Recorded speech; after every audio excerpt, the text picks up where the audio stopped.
Bom, estou em Itapema com o site Paulo Marques Notícias, visitando, digamos, uma personalidade da política, uma personalidade da escrita, da oratória, Dr. Magnus Guimarães.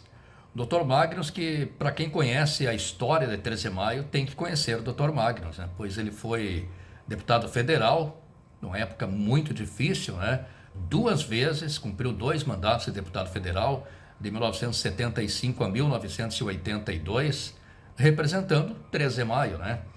Depois esteve em Brasília, acompanhou toda aquela movimentação, digamos, da passagem da ditadura para a democracia, todo aquele movimento, depois do exílio do Brizola, do Jango, que acabou morrendo e não voltando para o Brasil, mas Brizola voltou. Então até dá para enfatizar, o Dr. Magnus é PDT, né? Desde aquela época, quando o Brizola retornou e fundou o PDT no Brasil, o Dr. Magnus é PDT. E o Dr. Magnus, que também foi secretário de administração em 13 de maio, que antes mesmo de tudo isso já foi assessor jurídico de prefeituras de 13 de maio e da região. Depois veio para Itapema, e olha só, o Dr. Magnus chegou em Itapema, e um ano aqui ele se tornou prefeito de Itapema. Governou Itapema, depois foi vereador também. Então é importante a gente fazer esse registro e conhecer, saber um pouco mais do Dr. Magnus, o que significa toda essa história, doutor. Eu originariamente sou advogado e nessas lides jurídicas como defensor, a minha especialidade é direito criminal e defesa do tribunal do júri, eu e meu irmão gêmeo, Dr. Marcos, e comecei a entender que da tribuna do júri e no contencioso dos fóruns não era tão somente o que eu queria como ideal. Eu precisava me enquadrar mais na sociedade para me inserir num contexto de defender a sociedade de um modo geral. Então, pela mão, eu reconheço de um extraordinário líder dessa região, o deputado Rospide Neto, que me colocou na cabeça essa possibilidade, porque naquela época todos nós éramos MDB. Eram 2 partidos que existiam naquela época, Arena e MDB.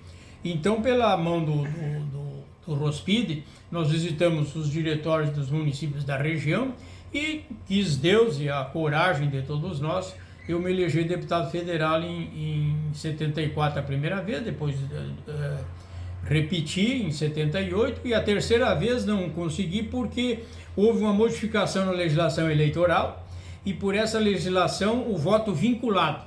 Você era obrigado a votar do presidente da República até o vereador no mesmo partido. Como a região escolheu o Pedro Simon, que era o grande líder naquela época do MDB, escolheu o Pedro Simon e eu escolhi o PDT, sob o comando do Dr. Brizola, que ainda estava no exílio, e o pessoal então escolheu votar nos candidatos à deputação federal e estadual no MDB e não no PMDB, porque o MDB virou com um P na frente. Hoje já voltou ao MDB de novo. E o PDT, então, eu fui para o sacrifício e não, eu fiquei na suplência. E depois o Brizola retornou e pela mão do Brizola eu acabei em Rondônia. Até hoje não sei explicar muito direito por que eu fui parar em Rondônia, mas fiquei com um tempo em Rondônia. Bom, então, no resumo, sim, eu penso que hoje, a distância, assim, de por que eu cheguei à conclusão de entrar na política, eu acho que foi em razão disso, né? O Tribunal do Júri, as audiências nos tribunais e nos fóruns não eram suficientes para a minha vontade de servir a população. Bom, doutor, só abrindo um parênteses aqui, ó. Eu lembro que uma vez o senhor comentou alguma coisa, que quando o Brizola voltou do exílio, ele queria requisitar o PTB, né? E não conseguiu, né? O PTB, que era o dele antigamente, e que algumas pessoas traíram ele, né? Sim. Quando o Brizola estava no exílio, eu caminhei com o Brizola no exílio 2 anos. E uma dessas ocasiões ele pediu, inclusive, olha, pergunta lá para os companheiros o que eles acham de eu voltar antes da decisão sobre a anistia geral e restrita. E eu cumpri essa tarefa. Eu visitei uns 4, 5 comandantes do MDB daquela época, que eram trabalhistas, e só um não negou fogo, foi o Sereno Chess. Os outros que eu consultei, inclusive o Pedro Simão, eles disseram o seguinte: não, deixa o governador lá fora, porque se ele vier antes da decretação da anistia, pode tumultuar o pleito. Então eu fiquei muito desgastado, depois retornei para a Europa, conversei com o Brizola, dei essa informação para ele. Naquele tempo não tinha Zap, não tinha para se comunicar, né? Bem diferente. Então, ficou muito magoado, né? E tanto é que depois que ele retornou, deram as costas para ele. Então, foi um período extremamente difícil. Aliás, o Brizola é o único líder que, tendo estado no exílio, não chegou à presidência da República. Não pelos adversários e não pela população, mas pelas cúpulas partidárias que decidiram não dar essa chance para o Brizola. Por isso que ele não foi presidente da República. Bom, mas doutor Magnus, explica para a gente como é que é esse fenômeno. O senhor chegou em Itapema e um ano que o senhor estava aqui, dá para dizer, se tornou prefeito da cidade. É a situação de você estar no lugar certo, na hora certa. Aqui havia um tumulto muito grande politicamente, né? Cada semana mudava de prefeito. Era o pessoal ligado ao MDB, ao PMDB e ao PSDB. Eles estavam unidos numa legenda só, depois uma parte se abriu e criou o PSDB aqui, e eles ficaram discutindo.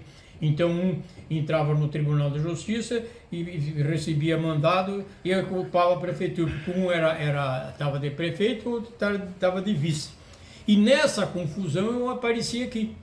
Então, como o candidato natural aqui do partido PDT naquela época, o Wilson Rai, não, por circunstâncias que até hoje não são muito bem esclarecidas, ele não quis ser candidato, então o partido em convenção acabou me escolhendo, mesmo com apenas, eu entrei aqui, eu vim para Itapema em maio de 95 e a eleição foi em outubro de 96, a convenção foi em julho de 95, então praticamente um ano.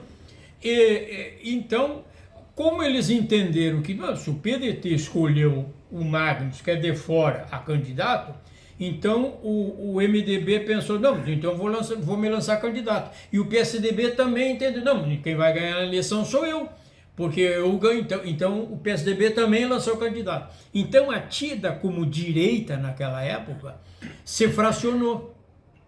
Porque as lideranças que eu estou falando, essas lideranças, só de lá para cá até hoje, são assim. Eles se fracionaram. E aí eu ganhei a eleição por causa disso. Ganhei por 320 votos.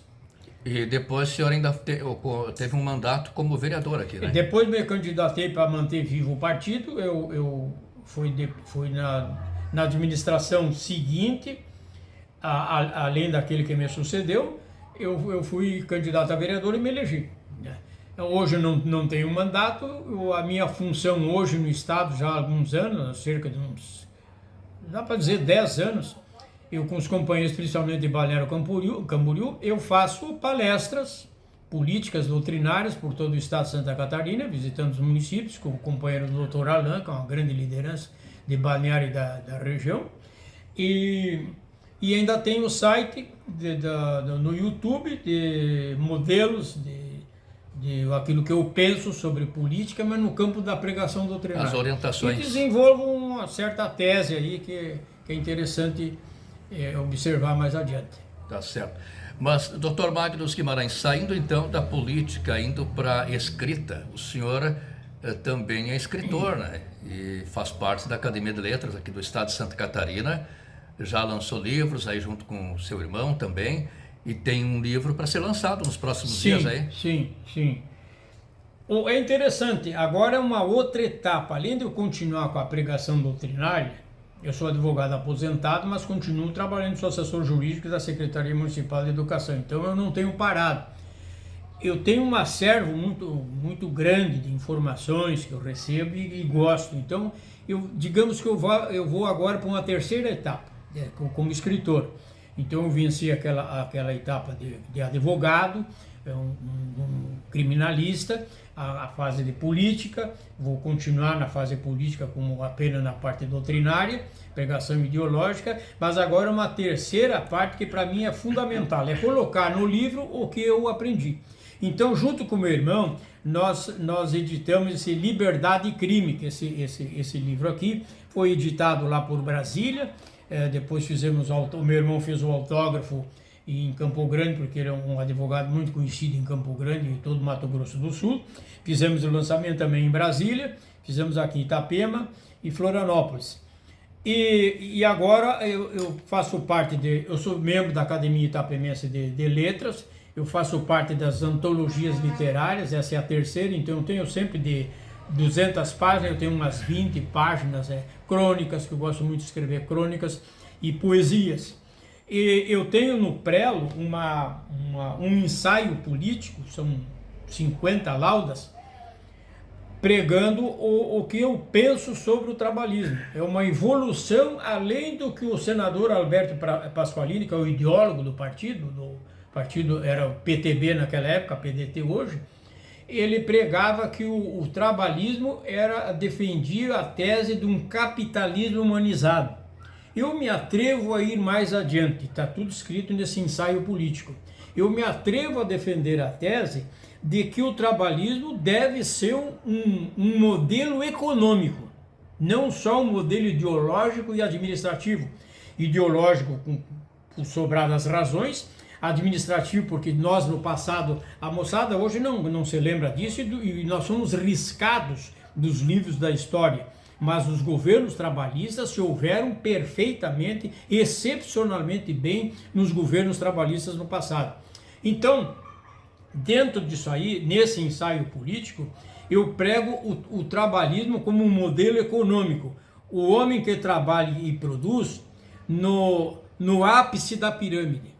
Respeito àquele que trabalha é aquele que produz. Então, é um modelo econômico, um modelo social, um modelo ideológico, e nesse ensaio político eu dou umas pinceladas a serem buriladas pelos economistas do país e, enfim, as pessoas que se debruçam ainda hoje com autenticidade, com propriedade, as coisas da política, porque como está não dá para permanecer, como está realmente não dá para permanecer. Então eu tenho esse livro e tenho mais 8 no prelo, e depende de alguns detalhes, eu quero fazer o lançamento de 8 livros, 2 deles em parceria com meu irmão, e revelando por escrito quem é Magnus Guimarães, qual é o meu perfil ideológico, o que eu aprendi da vida profissional e da vida pública e a própria vida pessoal. Tem alguns certos matizes também, como que eu desenvolvi o meu lado pessoal, o meu lado familiar, com muito sacrifício e prejuízo, porque houve várias fases, importantes fases, que mais eu me dediquei para as coisas jurídicas, as coisas políticas, em detrimento das questões de ordem familiar, a quem primeiramente todos nós deveríamos prestar atenção. Então, nesses livros vai ter uma carga emocional, uma carga política, jurídica muito grande, mas muito maior ainda é a carga social, a benefício do interesse, não só de um partido político, mas também de toda a sociedade. Muito bem. Dr. Magnus Guimarães, foi um prazer ter estado com o senhor aqui em Itapema. O site Paulo Marques Notícias agradece muito por ter me recebido aqui, então, e quero que o senhor deixe uma mensagem especial aí para Treze-Maio, para o Rio Grande do Sul e para Itapema e Santa Catarina também. Eu agradeço a oportunidade que me é dada. Esse veículo de comunicações é importantíssimo, esses sites, essa ferramenta tecnológica de informação. Claro, é muito melhor do que um burro de carga ou um texto pelo correio que naquela época levava um ano. Isso é importantíssimo, porque isso é imediato. E nós estamos no limiar agora, Paulo, nós estamos no limiar de acabar com essa tecnologia da analógica, a digital, que é a 010101, para a velocidade da luz. E eu sempre digo, tem um livro meu sobre isso aí. Como que a sociedade está lidando com isso aí? A velocidade não é mais a velocidade do meu tempo lá atrás, que tinha tempo para pensar, para processar a evolução da tecnologia. Hoje a velocidade é tão grande que eu penso que a sociedade anda desorientada porque não está tendo tempo nem capacidade suficiente para absorver toda essa velocidade. E quem perde? Quem perde é a evolução do espírito humano. Então, há não só uma desigualdade social muito grande em termos de economia, mas há uma desigualdade muito grande entre a evolução da técnica e a evolução do espírito. Eu agradeço a oportunidade e agradeço especialmente a ti esse trabalho difícil que é, Paulo. Você tem um trabalho muito difícil. É garimpar esses pensamentos que estão aí meio escondidos, garimpar, trazer para a tecnologia e mostrar para a população que gente como eu, que continua pensando no bem e o futuro do nosso país e da nossa terra e da nossa gente. Muito obrigado pela oportunidade. Saudações trabalhistas.